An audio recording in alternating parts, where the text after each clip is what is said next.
Good afternoon. You're tuned into the Labor Forum here on WRFG 89.3 FM. My name is Diane Mathowitz. I'm a retired auto worker and one of the co-hosts. The other co-host who's here today is Paul McLennan. Hey, Paul. Hi, Diane. And he is a retired member of the ATU. That's the MARTA Workers Union. It's been such a busy weekend. I have to just sort of exhale here for a second. I do want to thank everybody who came by the WRFG table at the Malcolm X Festival this past weekend. Christopher and I, Christopher is the engineer for the Labor Forum, we were there for many, many hours and had just a super time. So many loyal WRFG listeners stopped by to tell us how much they appreciated the station. And many mentioned how much they like listening to the Labor Forum. Yay! So I should have written everybody's name down so I could do a big shout out today, but I will just name one person from Saturday and one from Sunday. So here is a warm Labor Forum hello to Walter S., who's listening at work, and to Kobe R., who is self-employed but was a union worker when he lived in Chicago. It was great talking to you. The opinions that are expressed on this program may not necessarily be those of the Board of Directors, staff, or volunteers here at WRFG. But as I say many times, if you listen to what the mission statement of WRFG is, why we're on the air, and why so many of you support us, it is because programs like the Labor Forum that offers an opportunity for workers and for those that are working in support of workers, an opportunity to express their own views and talk about their issues and their solutions on a form of mass media, because as you know, WRFG is a 100,000 watt station. Not only that, you can listen to us on your computer at WRFG.org. You also can take advantage of our mobile app and listen on your smartphone or whatever. And of course, the Labor Forum also has its own YouTube channel.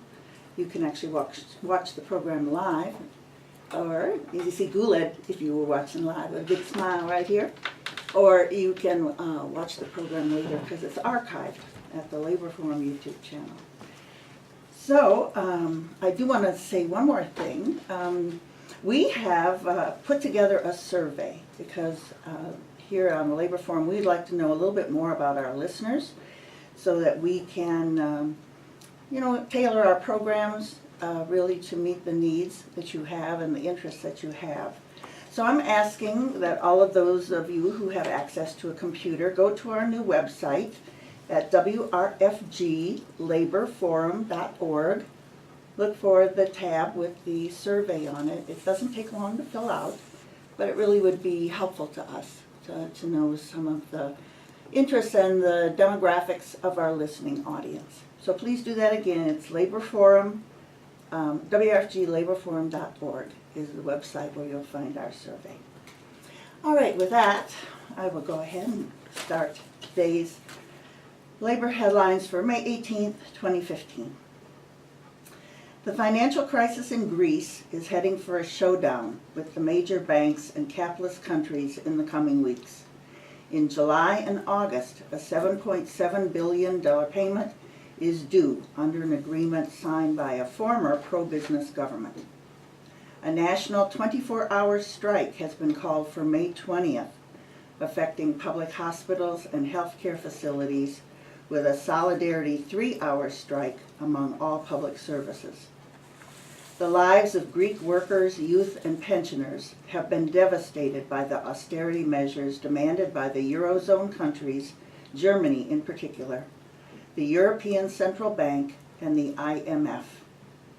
Greece's economy was hard hit by the global capitalist recession, caused by policies and actions of financial institutions similar to what happened in the U.S. housing market. Starting in May of 2010, Greece entered into lending agreements with the Eurozone countries, the European Central Bank, and the IMF. They're referred to as the Troika, if you read the newspapers, for a series of loans to pay their creditors. However, the money had devastating strings attached to it, laws affecting workers' rights, pensions, unemployment compensation, and other conditions on the job had to be scrapped or drastically cut. Privatization of services had to be implemented. Healthcare and other needs of the people were reduced or eliminated. Government agencies laid off thousands of workers and closed facilities. By mid-2013, youth unemployment reached 65%. Hundreds of thousands had lost their homes. Every indice of life had reached unprecedented numbers, with suicides, HIV infections, infant mortality skyrocketing, and life expectancy dropping. The recent election of the Syriza Party was based on its platform of no more accommodations to the bankers' anti-worker demands. The action by the Greek workers this Wednesday on May 20th is their way to make sure the government fulfills its promise. Turning to news here in the U.S. A recently released study by the AFL-CIO reports that the average CEO made 373 times what the average worker did in 2014. That's a difference of $13.5 million to the CEO, $36,134 to the average worker. The greatest disparity recorded was in the year 2000, when those CEOs were making 525 times the pay of the average worker. To get an idea of the impact of the growing class divide in the U.S., in 1980, just 20 years before that biggest disparity, Business Week magazine calculated that the average corporate chief executive was paid 42 times what the average worker was. I'm closing this edition of Labor Headlines with a note of thanks to Creative Loafing and Atlanta Progressive News for their helpful reporting of the financial situation the WRFG is facing. Several months ago, the tower that WRFG uses to transmit our programming was bought by a large multinational corporation that owns some 70,000 towers. WRFG was in arrears on our monthly rent, in large part because our listener funding is less over the winter months. American Tower Corporation agreed to divide up the back rent to be paid along with our current rent over 7 months. With the help of so many, we have been able to make payments of just under $10,000 on the 21st of February, March, April, and May. The station is undertaking a number of measures to improve our financial sustainability, including a GoFundMe appeal and numerous fundraising events which you will hear about during our programs. This is a special request to those of you who listen to the Labor Forum to donate individually, but also to ask your union, community organization, and local businesses to support WRFG financially. Please help us make those payments in June, July, and August and beyond. Additional information can be obtained on the WRFG website or by calling the office at 404-523-3471. That's our labor headlines for May 18th. Turn the microphone over to Paul, who's going to give us our This Week in Labor History. Thank you, Diane. 1 year ago this week, on May 19th, Vincent Harding, theologian, historian, and nonviolent activist, died at the age of 82. Preferring to work behind the scenes, he is described as the most important civil rights leader not everyone has heard of. He was born July 25, 1931, in Harlem, and was raised by a single mother who worked as a domestic worker. He graduated from City College of New York in 1952 and received a master's degree in journalism from Columbia University in 1953 before serving in the Army for 2 years, which led to his becoming a pacifist. Harding drove south in the fall of 1958 as part of an interracial pastoral team and met Dr. King, who told him, "You ought to come down here and work with us." From 1961 until 1964, he worked with his wife Rose Marie as a representative of the North American Mennonite churches in the Southern freedom struggle.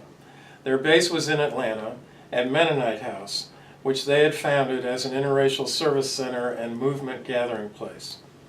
The couple traveled throughout the South in the early 1960s, actively participating in the movement. Harding remarked that the fundamental racist nature of the U.S. meant we were, of necessity, striking at the heart of the situation. When black people were involved, especially in the South, normal political activities such as voter registration became essentially and fundamentally radical. Following the 1965 completion of his PhD in history from the University of Chicago, Harding accepted an invitation to become chair of the History and Sociology Department at Atlanta Spelman College. Harding recalled that as a result of this opportunity and of his growing awareness of the Vietnam War, I became very concerned that I not go to a teaching situation with young people without having some greater clarity about that war. To prepare, Harding studied Vietnam's history and in the process decided to write something to the SCLC convention. And what I wrote, he said, was essentially an open letter to Martin and the delegates. In this letter, Harding asserts, "It is my personal opinion that our nation is wrong in what it now does in Vietnam and has been wrong for more than 2 decades. I believe, too, that we as a nation are called upon to repent of the arrogance that took us into Vietnam in the first place."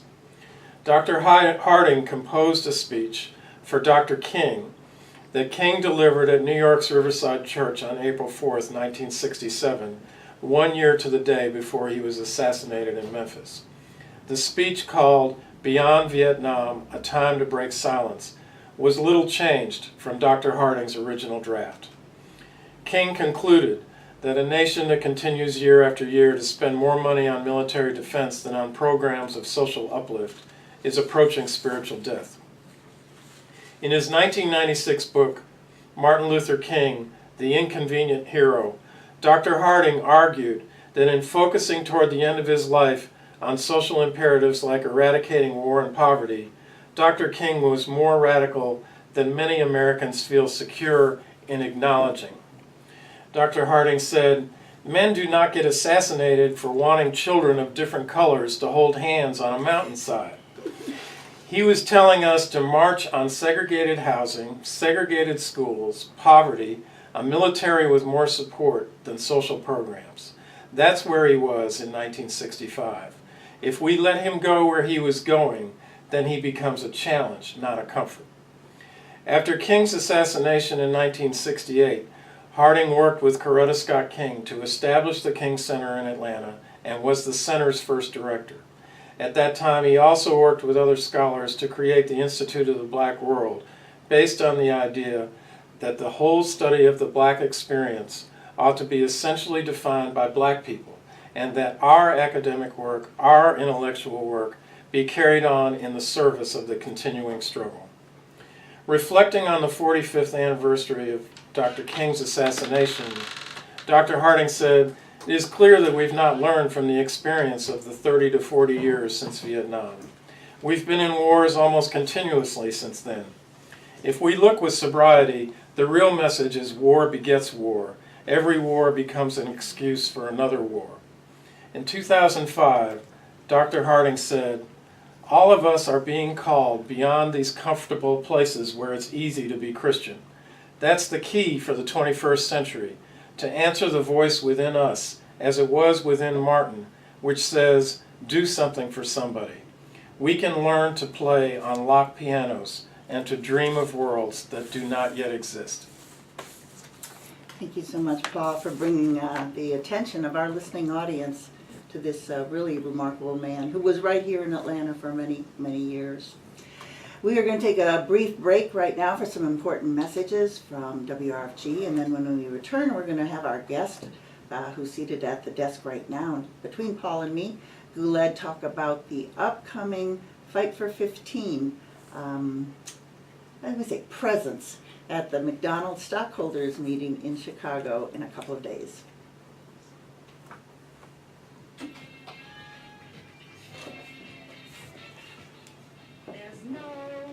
I have two. You want me to play them both? Yeah, well, I was do them back to back.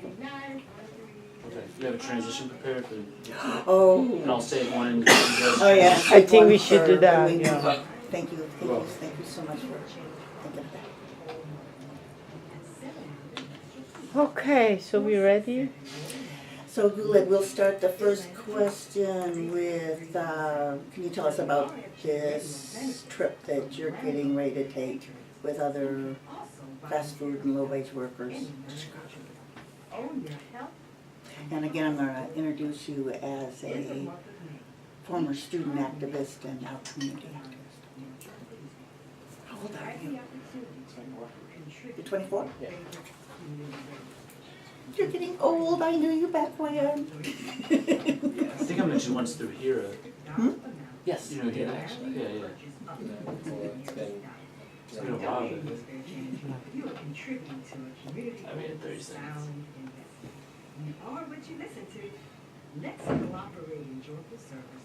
Your patronage produces sustainability. That's 790 natural. But it's our, I know, it's ours, we get to be long. Atlanta, Georgia. 30307. WRFG. And it's Tawhida. Mhm. 790's She's must gonna sing again. be the change partner. Give WRFG. Who's this? It's Tawhida. Alright. We're back. You are tuned into the Labor Forum here on WRFG 89.3 FM in Atlanta, co-hosted by Diane Mathewitz and Paul McLennan. And our guest for this section of the program is Guled. Guled was a student activist at Georgia State, and he graduated, and now he's a community activist. Welcome to the program, Guled. I think this is your first time on the Labor Forum. Actually, it's my first time On the Labor Right about Forum. that, yes. You've been on you've been on other WRFG programs, but this is your premiere here. Okay. So the reason Guled is here is because he is getting ready to get on a bus with lots of other folks to head up to Chicago for the McDonald's stockholders meeting. So could you talk a little bit about this, why, and what's going to happen? Okay. For myself, because I am a supporter of it, together with other supporters, low-wage workers, students, all these different groups, we're all coming together and we're going to be going to the shareholders meeting that's happening on Thursday, on this upcoming Thursday. For us showing up to Chicago, there's two things we're going to do. Other than show up at the shareholders meeting and bring attention to this fight for to increase the wages of the workers, we're also going to be delivering I think it's almost 1 million signatures to the leadership of McDonald's, to bring attention to what's going on and to really hold them accountable for the things that they are doing all around the country. So people may remember there was a demonstration as well last year where it was very large and several hundred people got arrested in a civil disobedience action. And in that year, since last year, and really it's hard to believe that it's only been about two and a half years since this whole idea of $15 and a union has broken into, the consciousness of low-wage workers and everybody. And yet, so we saw within just the last couple months that McDonald's says it's going to raise its wages. I apologize, folks. I seem to be having trouble speaking today. McDonald's is going to raise its wage a whole buck. And some of the other ones as well, some of the other big corporations are also talking now about raising wages, including Walmart. And of course, every one of those wage increases is so pitiful, it doesn't come anywhere near what the real demand is. Could you talk a little bit about really you yourself as a student who was in college just a few years ago, and now did you ever really think that it would be a movement like this for $15 an hour and a union would get such traction? No, not years ago. Absolutely not. Back when I was in college, a lot of what we were talking about, a lot of what we was discussing was just barely getting by. Whenever we talk about jobs, whenever we talk about the corporations, our idea was never so much at that. Well, like the idea that anyone having a living wage, That was a very radical thing. I mean, even when students talked about it, whenever we said it, it was always, we always just looked down upon. It was like, oh, no. That's a job that you do before you go to college. After you get a college degree, you don't. You're not going to do that job anymore, which is a complete and utter lie. I think when I met you was really around the struggles of students against tuition increases and the fact that so many people were being put into tens and tens of thousands of dollars of debt Yes. to get a degree, and then upon graduating, we're working at a McDonald's or a Burger King or some other retail worker location and not making much more than minimum wage. Yes, and that's one of our big issues that a lot of students, a lot of graduates, a lot of people like myself who has thousands of dollars in loans, our tuition, the cost of education, all these things are intertwined and it's linked to this fight. And that's kind of the main reason why I'm even going to Chicago.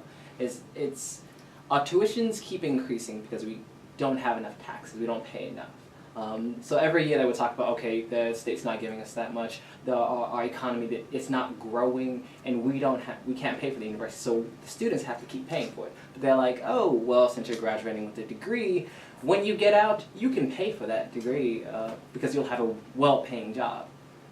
And it just seems to be that cycle, because I mean, when you graduate, now you can't get a job. It's so hard to get a job, to pay off these loans that they told you you will be able to pay after you get this degree. It's ridiculous, and that's kind of the main reason why why we're linking up and working so hard and working together with all the different wage workers across this nation.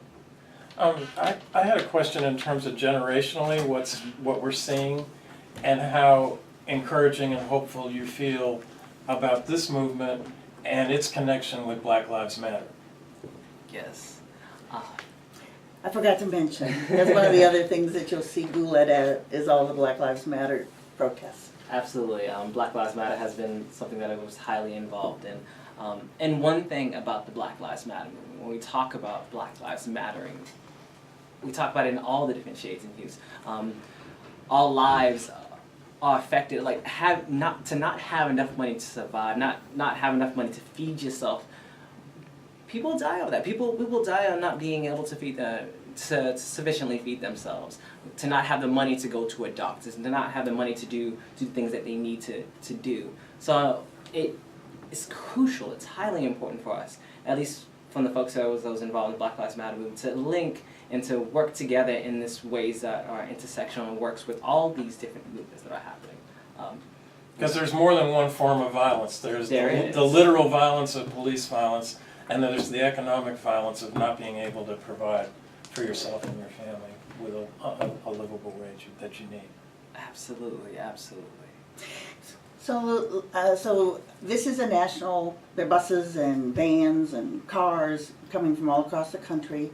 It's anticipated that there will be thousands of people representing this demand for $15 an hour and the right to organize and belong to a union at the stockholders, at the shareholders meeting at this giant corporation, McDonald's, which for decades has really set this bottom wage really for all of the fast food workers. And then when you throw in Walmart, which does the exact same thing for retail. So the ability of this movement of low-paid people and they're young and they're middle-aged and they're old, who all work for these big businesses who reap billions of dollars off of their low wages.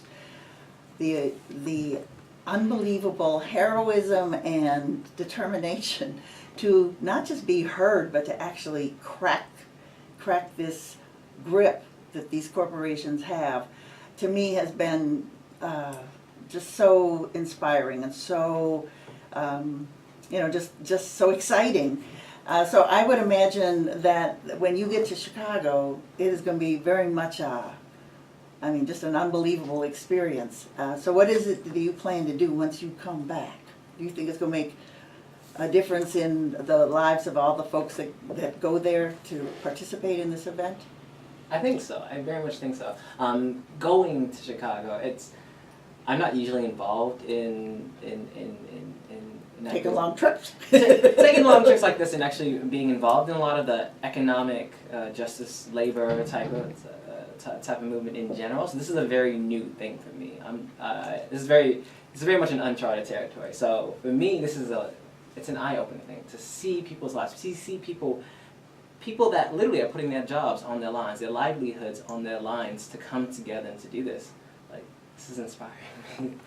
So we just have a minute or so left, Guled. If there's anybody out there who's interested in locally in the Fight for 15 and a union, whether they can go to Chicago or not, how do they find out more information about this campaign and this really vital movement that's shaking this country?